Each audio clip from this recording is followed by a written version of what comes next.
After years of saving and borrowing money, Wang finally got approved for a loan and bought an apartment in the Royal City Cilios complex. He dreamed of a better future and believed that the new GTX train line would raise property values in the area. But by 2024, everything started falling apart. The real estate market crashed, the GTX project became uncertain, and Wang was drowning in debt. Even though he had 2 jobs, he could barely afford his daily needs. He owned a home but lived like he was broke.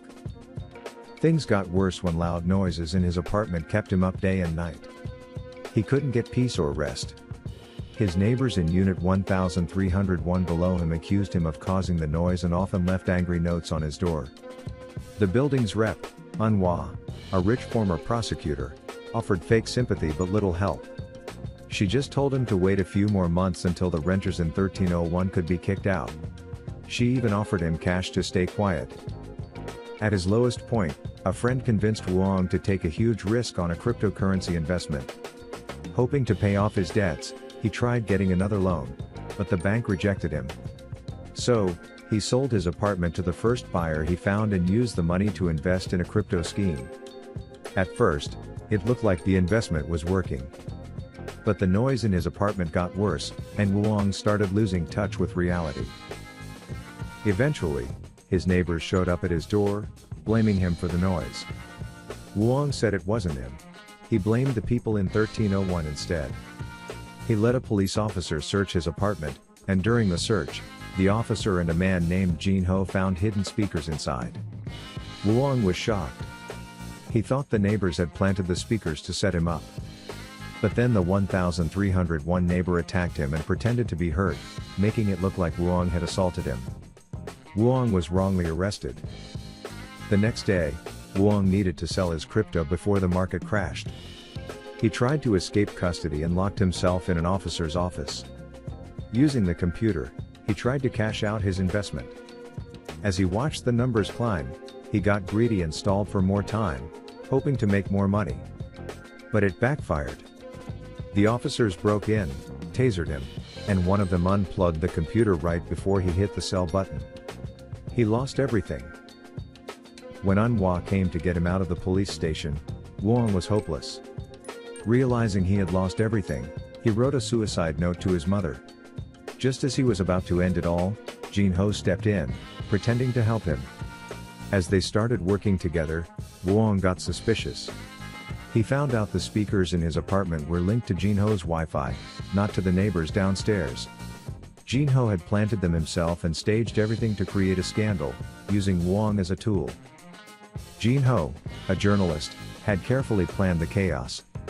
Years earlier, Anhua had blocked a story he was working on about corruption in the building's construction. Jin Ho filled the building with cameras and devices, got the tenants in 1301 to accuse Wang, and set up everything to make Wang look guilty. His goal wasn't the truth, it was revenge on Anhua. He wanted to turn Wang into a symbol of someone driven mad by the cruelty of the system. But things spiraled out of control. The woman from 1301 was angry at Jin Ho because her husband had been badly hurt following Jin Ho's plan. Jin Ho tried to bribe her to stay quiet, but she refused.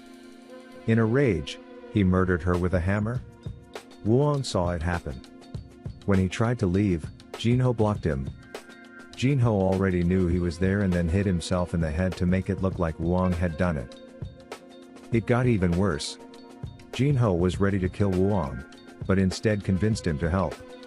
Together, they went to Anhua's penthouse, bringing the body of the woman Jin Ho had killed. Jin Ho was obsessed with finding Anhua's ledger, which had proof of her bribery and ties to the construction corruption. During the intense confrontation, Jin Ho killed Anhua's husband but got stabbed by Anhua. She then tried to turn Wang against him, telling him to kill Jin Ho and promising to take care of everything. When she thought Jin Ho was dead, she attacked Wang with a golf club.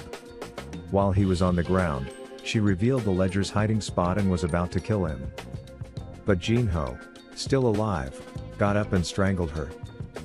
As Jin Ho lay dying, he told Wang to take the ledger and expose Anhua. But Wang, completely broken by the betrayal and chaos, refused. Instead, he burned the ledger and his apartment contract in the oven, turned on the gas, and walked away as the penthouse exploded behind him, destroying all evidence and ending the cycle of revenge. Later, Wong woke up in the hospital with his mother at his side. They returned home together. Although she wanted him to stay with her, Wong couldn't sleep. Eventually, he returned to his apartment. He opened a drawer and took out the one thing left in his name, the apartment registration.